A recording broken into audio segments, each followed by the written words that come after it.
Phil walked out of the room, frustration building within him. He ran a hand through his curly brown locks, blue eyes narrowed after the conversation with his financial advisor. He had always known that going to college was a toss-up for him. It was never going to be that easy for someone from a rural town in Middle America.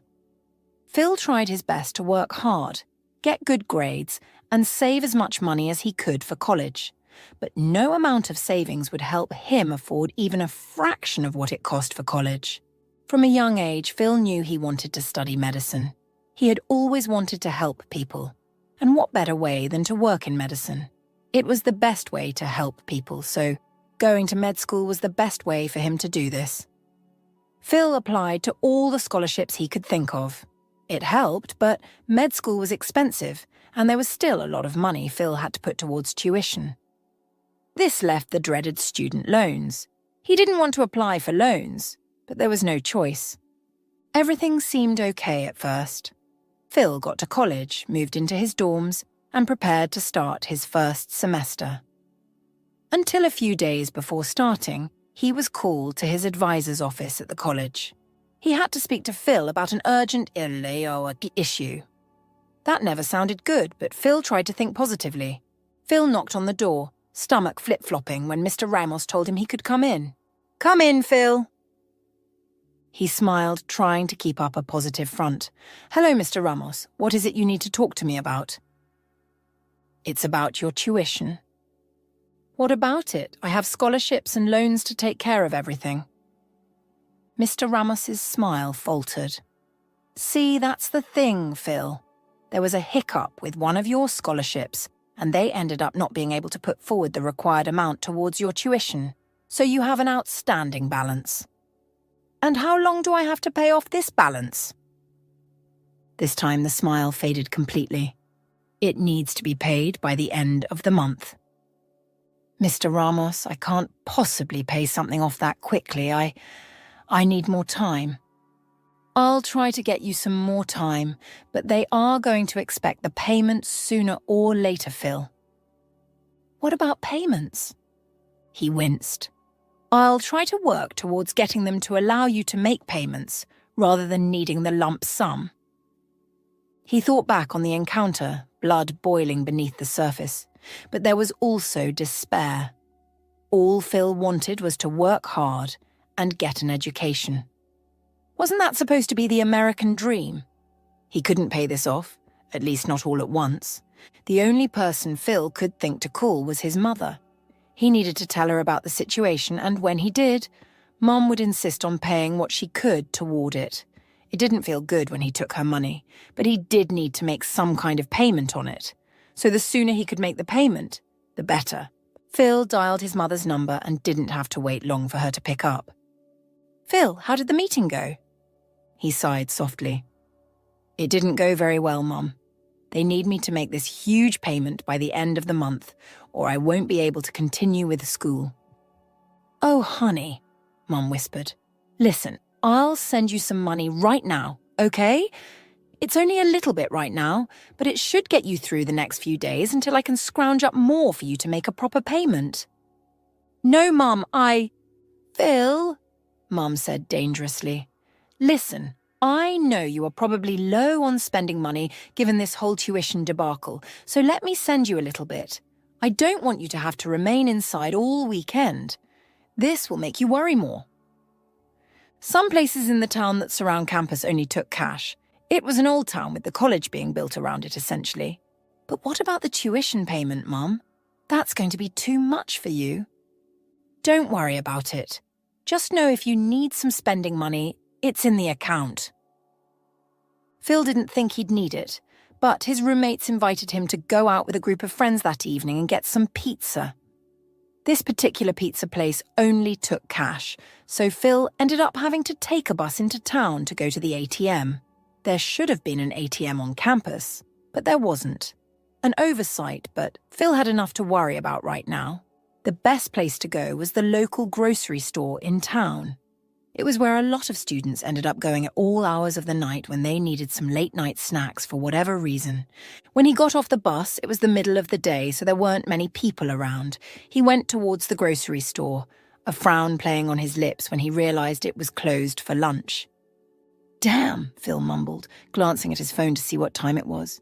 It was 10 minutes to 1, so he still had at least 15 minutes until he had to get back to work. Sighing, Phil leaned against the wall of the store. He had no choice but to wait it out. "The store will be open soon," a raspy voice called out. Phil blinked and looked to his right.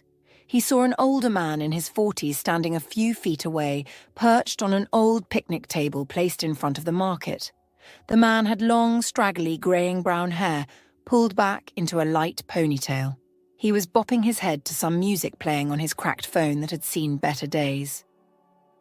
Phil could tell the guy was homeless from his worn-out clothes and homely appearance, but he had this bright smile on his face.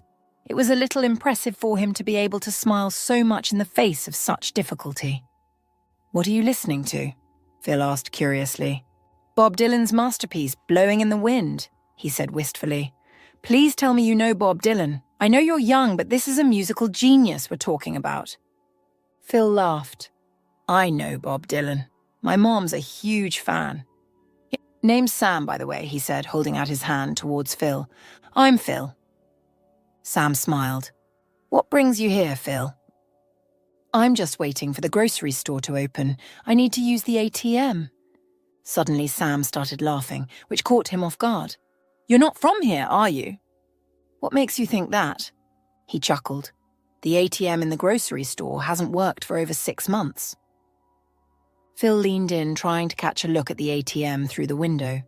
He shielded the sun's rays from his eyes and could see the out-of-order sign positioned right on top of the machine.